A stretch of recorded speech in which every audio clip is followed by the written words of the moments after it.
Barkan ku dai, a yau ina so zan yi magana mai ɗan uwana na Najeriya ta baki saboda abin da ciwo muna gani yanzu a Najeriya kanmu ya ware gaba ɗaya. An riga an tusa mana wani kiyayya, an yi amfani da addini, an yi amfani da kabila, an yi amfani da aƙida, an raba mana kanmu. Yanzu ɗan Najeriya ya zo ya zama yana ganin ɗan uwan shi ɗan Najeriya ana kashe shi amma yana jin daɗi saboda an cire mana duk wani abin da ake cewa tausayi.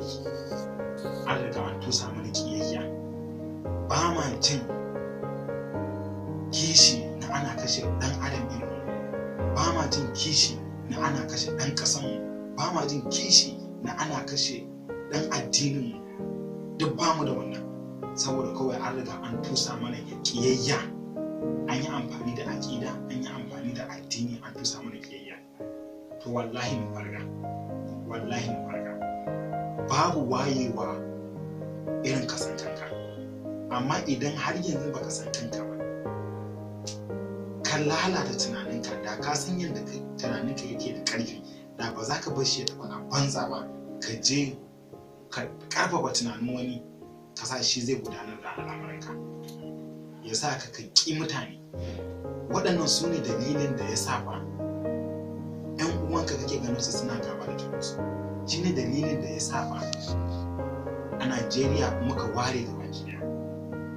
Wai wane ne ya gaya ma Najeriya ƙasa ce na addini guda ɗaya?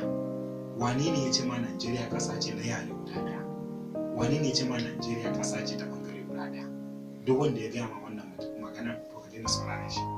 Saboda Najeriya ƙasa ce na addinai da yawa suka haɗu, yare da yawa suka haɗu, ɓangarori da yawa suka haɗu. Waɗannan karkasuwan abubuwan su suka haɗu suka ba da Najeriya. Idan ɗaya daga cikin wannan ya tafi, to Najeriya ba ta cika ba. Haɗawan wannan abin shi ne ke bayar da Najeriya. Amma rashin gane hakan da muka yi, sannan ba da damar da muka aka ware mana kai, shi ne ya sa har yanzu mugayen mutane suke nasara a kanmu. Shi ne ya sa har yanzu shugabannin da ba su da burin su gyara mana ƙasa suke nasara a kanmu. Lokacin da Martin Luther King yake so kwato 'yancinsu na baƙaƙe a Amerika, cewa yake idan muka ware kanmu za su mana kallon wawaye, amma idan muka haɗa kanmu za mu cika burinmu. Kai a Najeriya kana kukan karatu ya lalace, kana kukan masana'antu ya lalace, kana kukan talauci, amma ba za ka iya haɗa kanka ba saboda we fighting, saboda ku samu nasara, saboda ku samu abin da kuke so ku zama. Amma har yanzu kun bari ana ware muku kai, kuna jin labarin an kashe wadansu, kuna jin daɗi.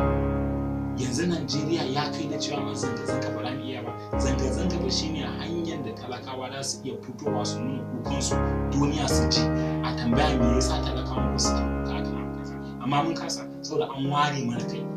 Mun fito za mu nuna bakin cikin mu akan ba mu sa abu, amma mun je sai mu mai da shi fara na addini, ko mai da shi fara na kabilanci. Me haka? A hakan kuma ka ce lalacewar Najeriya na damuka. Ai kai ne ka lalata Najeriya.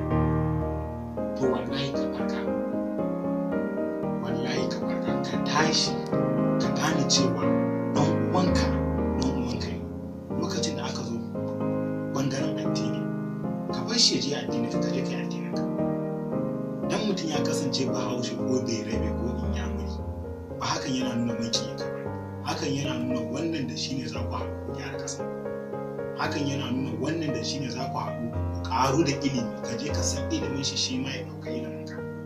Yare ilimi ne, zama da mutum ilimi ne.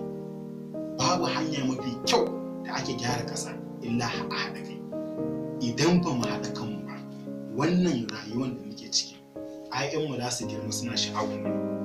Saboda idan ka duba iyayenmu abin da suka fuskanta, duk kwancin da suka fuskanta ba su fuskanci irin nan. Muna sha'awa da amma mu ne su. Idan kuma muka ci gaba da irin wannan rayuwa, yaran mu suna rasa suna cewa dama su ne, saboda rayuwar su ke kasance abu mara kyau.